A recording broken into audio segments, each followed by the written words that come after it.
گزشتہ شام سیالکوٹ کے ایک مقامی ہوٹل میں انجمن اساتذہ پاکستان ضلع سیالکوٹ کے لیے نئی باڈی کی تشکیل اور حلف برداری کی تقریب منعقد ہوئی۔ جویا نیوز پلس رجسٹرڈ کے نمائندہ خصوصی عاشق حسین صدیقی کی رپورٹ کے مطابق انجمن اساتذہ پاکستان سیالکوٹ کی نئی تشکیل شدہ باڈی کے صدر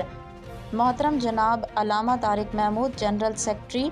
افتخار شامی، شمشیر احمد اور قاری گل محمد نورانی نے حلف لینے کے لیے صوبائی صدر انجمن اساتذہ پاکستان صوبہ Punjab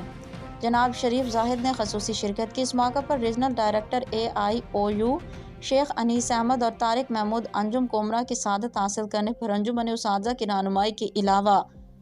Pakistan pensioners welfare foundation کے ضلعی صدر میاں نثار الحق بھی اپنی ضلعی باڈی کے ہمراہ شریک ہوئے اور عمرہ کی سعادت حاصل کرنے ڈاکٹر انیس احمد اور طارق محمود انجم کو مبارکباد پیش کی اور پھولوں کے ہار پہنائے۔